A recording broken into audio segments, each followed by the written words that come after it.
എല്ലാവർക്കും നമസ്കാരം. നമ്മുടെ ജീവിതത്തിൽ വിജയിക്കുന്നതും പരാജയപ്പെടുന്നതും ഒക്കെ തീരുമാനിക്കുന്ന ഒരു പ്രധാനപ്പെട്ട കാര്യമുണ്ട്. എന്താണെന്നറിയാവോ? അത് നമ്മുടെ ചിന്താരീതിയാണ്, അല്ലെങ്കിൽ നമ്മൾ മനോഭാവം എന്ന് പറയുന്ന ഒന്ന്. അപ്പോൾ ഈ ഒരൊറ്റ കാര്യം, ഈ മൈൻഡ് സെറ്റ് എങ്ങനെയാണ് നമ്മുടെ ജീവിതത്തെ മൊത്തത്തിൽ മാറ്റിമറിക്കുന്നത്? നമുക്കൊന്ന് നോക്കിയാലോ? അതെ, ഈ ചോദ്യം നിങ്ങൾ ശരിക്കും ഒന്ന് ആലോചിച്ചു നോക്കൂ. എന്താണ് നിങ്ങളുടെ വിജയത്തിന് കാരണം? നിങ്ങളുടെ കഴിവ് മാത്രമാണോ, അതോ ആ കഴിവിനോട് നിങ്ങൾക്കുള്ള ഒരു മനോഭാവമാണോ? കാരണം ഇതിനുള്ള ഉത്തരം കണ്ടെത്താൻ സഹായിക്കുന്ന രണ്ട് പ്രധാനപ്പെട്ട മൈൻഡ് സെറ്റുകളെക്കുറിച്ചാണ് നമ്മൾ ഇന്ന് സംസാരിക്കാൻ പോകുന്നത്. നിങ്ങളുടെ കഴിവുകൾ, അത് ജന്മനാ കിട്ടിയതും ഇനി മാറ്റാൻ പറ്റാത്തതുമായ ഒന്നാണോ, അതോ കഷ്ടപ്പെട്ടാൽ വളർത്തിയെടുക്കാൻ പറ്റുന്ന ഒന്നാണോ? ഓക്കെ, അപ്പൊ നമുക്ക് ആദ്യത്തെ ആശയത്തിലേക്ക് കടക്കാം. ഈ എനിക്ക് കഴിയില്ല എന്നൊരു ചിന്തയുണ്ടല്ലോ, അതൊരു കെണി പോലെയാണ്. പലപ്പോഴും നമ്മൾ അറിയാതെ തന്നെ അതിൽ വീണുപോകാറുണ്ട്. ഈ ഒരു ചിന്താരീതിയെയാണ് നമ്മൾ നിശ്ചിത മനോഭാവം അല്ലെങ്കിൽ ഫിക്സ്ഡ് മൈൻഡ് സെറ്റ് എന്ന് വിളിക്കുന്നത്. അപ്പോ എന്താണ് ഈ ഫിക്സ്ഡ് മൈൻഡ് സെറ്റ്? സിമ്പിളായിട്ട് പറഞ്ഞാൽ, നമ്മുടെ ബുദ്ധി, കഴിവ് ഇതൊക്കെ ജന്മനാ കിട്ടുന്നതാണെന്നും അതിനെ പിന്നീട് മാറ്റാനോ വളർത്താനോ ഒന്നും പറ്റില്ലെന്നുമുള്ള ഒരു ഉറച്ച വിശ്വാസമാണ്. അതായത്, ഒന്നുകിൽ നിങ്ങൾക്ക് ഒരു കാര്യം ചെയ്യാൻ കഴിവുണ്ട് അല്ലെങ്കിലില്ല, അത്രയുള്ളൂ. അതിനപ്പുറം ഒരു മാറ്റവുമില്ല എന്നൊരു ചിന്താഗതി. ഈ ഒരു വാചകം നോക്കൂ, എനിക്ക് കണക്ക് വഴങ്ങില്ല. ഇത് കേൾക്കുമ്പോൾ തന്നെ നിങ്ങൾക്ക് ചിലപ്പോൾ പരിചയം തോന്നുന്നുണ്ടാവും, അല്ലേ? നമ്മൾ ഒന്നെങ്കിൽ പറഞ്ഞിട്ടുണ്ടാവും, അല്ലെങ്കിൽ ആരെങ്കിലും പറയുന്നത് കേട്ടിട്ടുണ്ടാവും. ഇതാണ് ഫിക്സ്ഡ് മൈൻഡ് സെറ്റിന്റെ ഒരു പെർഫെക്റ്റ് ഉദാഹരണം. കാരണം എന്താ? ഞാൻ കണക്കിൽ വീക്കാണ്, അതെന്റെ ജന്മനാളുള്ളൊരു പ്രശ്നമാണ്, അതൊരിക്കലും മാറാൻ പോകുന്നില്ല എന്നൊരു വിശ്വാസം അതിന് പിന്നിലുണ്ട്. അപ്പോ ഈ ഒരു ഫിക്സ്ഡ് മൈൻഡ് സെറ്റുള്ള ആളുകളുടെ ചില പൊതുവായ സ്വഭാവങ്ങൾ എന്തൊക്കെയാണെന്ന് നോക്കാം. ഒന്നാമതായി, ഇവർ വെല്ലുവിളികൾ ഒഴിവാക്കും. എങ്ങാനും തോറ്റുപോയാലോ എന്ന പേടി കാരണം പുതിയ കാര്യങ്ങളൊന്നും ഏറ്റെടുക്കില്ല. പിന്നെ എന്തെങ്കിലും ഒരു ചെറിയ പ്രശ്നം വന്നാൽ മതി, തന്നെ അവരത് ഉപേക്ഷിക്കും. എന്നെക്കൊണ്ട് പറ്റില്ല എന്ന് പറഞ്ഞ് പിന്മാറും. പരിശ്രമിക്കുന്നത് അല്ലെങ്കിൽ കഷ്ടപ്പെടുന്നത് ഒരു കുറച്ചിലായിട്ടാണ് അവർ കാണുന്നത്. നല്ല കഴിവുണ്ടായിരുന്നെങ്കിൽ ഇത്ര കഷ്ടപ്പെടേണ്ടി വരില്ലല്ലോ എന്നായിരിക്കും ചിന്ത. ആരെങ്കിലും തെറ്റു ചൂണ്ടിക്കാണിച്ചാൽ അത് കേൾക്കാനും ഇഷ്ടമുണ്ടാവില്ല. മറ്റുള്ളവർ വിജയിക്കുന്നത് കാണുമ്പോൾ ഒരു തരം അസ്വസ്ഥതയും തോന്നും. ചുരുക്കി പറഞ്ഞാൽ, ഈ മനോഭാവം അവരെ ഒരു ചെറിയ ലോകത്ത് ഒതുക്കിക്കളയും. ശരി, അപ്പോ ഈ എനിക്ക് കഴിയില്ല എന്ന കെണിയിൽ നിന്ന് എങ്ങനെ പുറത്തുവരും? അതിനൊരു വഴിയുണ്ട്. അതാണ് ഇനിയും അല്ലെങ്കിൽ യെറ്റ് എന്ന വാക്കിന്റെ ശക്തി. ഇവിടെയാണ് നമ്മൾ തികച്ചും വ്യത്യസ്തവും വളരെ ശക്തവുമായ മറ്റൊരു മനോഭാവത്തെക്കുറിച്ച് സംസാരിക്കാൻ പോകുന്നത്. അതാണ് ഗ്രോത്ത് മൈൻഡ് സെറ്റ്. ഇവിടെ എനിക്കിത് ചെയ്യാൻ അറിയില്ല എന്നതിനു പകരം എനിക്കിത് ഇതുവരെ ചെയ്യാൻ അറിയില്ല എന്ന് ചിന്തിക്കുന്നതിലാണ് കാര്യം. ആ ഇതുവരെ എന്ന വാക്കിന് വലിയൊരു ശക്തിയുണ്ട്. അപ്പോ എന്താണ് ഈ ഗ്രോത്ത് മൈൻഡ് സെറ്റ്? നേരത്തെ പറഞ്ഞതിന്റെ നേരെ ഓപ്പോസിറ്റ്. നമ്മുടെ കഴിവുകളും ബുദ്ധിയുമൊക്കെ കഠിനാധ്വാനം ചെയ്താൽ, പരിശ്രമിച്ചാൽ, പുതിയ കാര്യങ്ങൾ പഠിച്ചാൽ എത്ര വേണമെങ്കിലും വളർത്തിയെടുക്കാൻ പറ്റുമെന്നുള്ള ഒരു ഉറച്ച വിശ്വാസമാണിത്.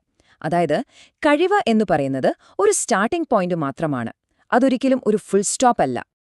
ഇനി ഈ വാചകം ഒന്ന് നോക്കൂ. ഇത് ബുദ്ധിമുട്ടാണ്, പക്ഷേ എനിക്കിത് പഠിക്കാൻ കഴിയുമെന്ന് എനിക്കറിയാം. കണ്ടോ വ്യത്യാസം? ഇത് നേരത്തെ നമ്മൾ കണ്ട ഫിക്സ്ഡ് മൈൻഡ് സെറ്റിനുള്ള ഒരു കിടിലൻ മറുപടിയാണ്. ഒരു കാര്യം പ്രയാസമാണെന്ന് ഇവർ സമ്മതിക്കുന്നുണ്ട്, പക്ഷേ അവിടെ നിർത്തിക്കളയുന്നില്ല. പകരം പരിശ്രമിച്ചാൽ അത് പഠിച്ചെടുക്കാൻ പറ്റുമെന്നുള്ള ഒരു പോസിറ്റീവ് വിശ്വാസം അതിലുണ്ട്. ഒരു ഗ്രോത്ത് മൈൻഡ് സെറ്റുള്ള ആളുകളുടെ രീതികൾ എങ്ങനെയായിരിക്കുമെന്ന് നോക്കാം. അവർ വെല്ലുവിളികളെ പേടിക്കുന്നതിനു പകരം അതിനെ രണ്ട് കൈയും നീട്ടി സ്വീകരിക്കും. കാരണം ഓരോ വെല്ലുവിളിയും വളരാനുള്ള ഒരു അവസരമാണെന്ന് അവർക്കറിയാം. പരാജയപ്പെട്ടാൽ അവർ തളർന്നു പോകില്ല, പകരം അതിൽ നിന്ന് എന്തു പഠിക്കാൻ പറ്റിയെന്ന് നോക്കും. പരിശ്രമിക്കുന്നത് അവർക്ക് കൂടുതൽ കരുത്ത് നൽകും. കൂടുതൽ പഠിക്കാനുള്ള ഒരു വഴിയായിട്ടാണ് അവർ പ്രയത്നത്തെ കാണുന്നത്. ആരെങ്കിലും തെറ്റുകൾ ചൂണ്ടിക്കാണിച്ചാൽ അത് കേൾക്കുകയും അതിൽ നിന്ന് പഠിക്കുകയും ചെയ്യും.